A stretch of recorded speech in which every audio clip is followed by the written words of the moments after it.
What's the meaning of barrage balloon?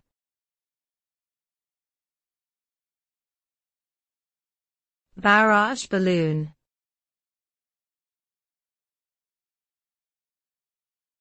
Barrage balloon.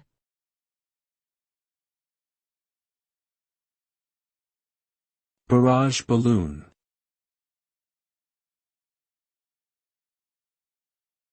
Barrage balloon.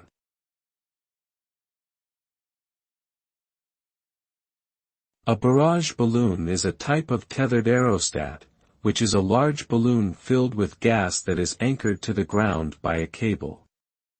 The purpose of a barrage balloon is to create a barrier in the sky that will deter enemy aircraft from flying too low or too close to their targets. During World War II, they were widely used by both the Allies and the Axis powers to protect key areas such as cities, ports, and military installations. The balloons were typically filled with hydrogen or helium and could be raised or lowered to adjust their height.